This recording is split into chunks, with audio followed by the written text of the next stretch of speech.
Oh, hi everyone. In this series of videos I'm going to be looking at the kit I bought and the kit I use and mods I've done and overall what I think of them. So put your feet up, take a break and let's have a kit chat. Hi everybody, welcome to Kit Chat. I'm Sean from Exmoorblades and I just wanted to go through a few of the mods I've done to my kit, what I think about them. I'm obviously only a beginning, novice knife maker, but I spent a lot of time on YouTube trying to find all this different information, and hopefully I can collate it all together for you guys and maybe make things a bit easier for you to start as well. Anyway, this is the Clarke 1x30 belt sander.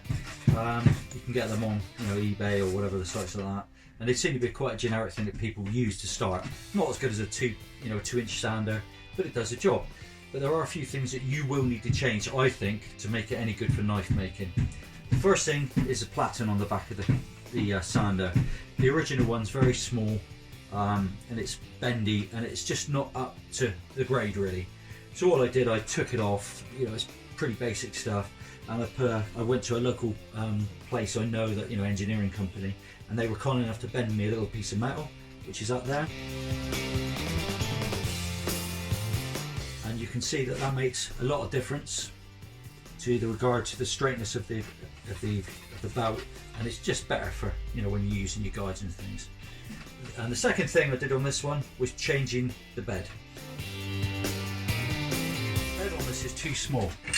If you're trying to use like a guide, which I've got a very basic one here as you can see, the problem you've got with the guide obviously is it falls off when you're trying to do your blade, so it's just not up to the job.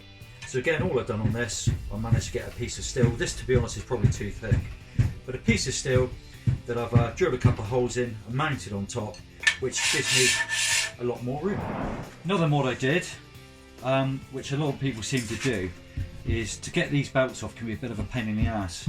So what I've done is, with this side piece here, I just basically took everything off, and I drilled a hole slightly bigger on there so that this then goes on, fits on pretty snug, and I've just got a bit of wire because it is a bit of a bodge that goes round there. Here's a closer view of what I've done.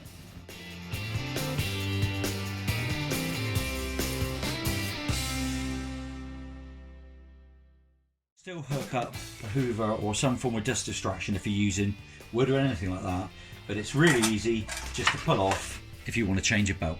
So that's a pretty good mod, and I'm quite pleased with that, and it seems to work well.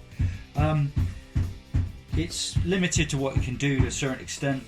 I wouldn't use any higher grits than 60. I think that's about as a harder grit as you want to use, because it would struggle with, say, 36 or something like that.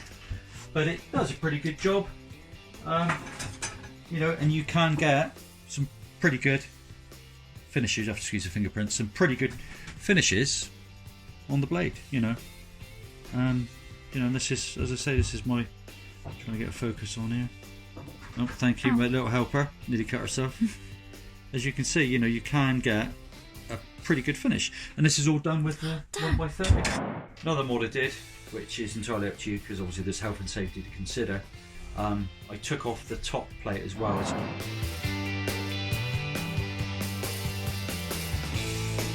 seen other people doing that, and it does make a big difference when you're making a knife. So if you want any kind of curvature in your handles, as you can see, you can use the top part of the belt as well. But bear in mind, this is pretty harsh when you're using it, and it does leave quite a harsh finish that you've got to finish off.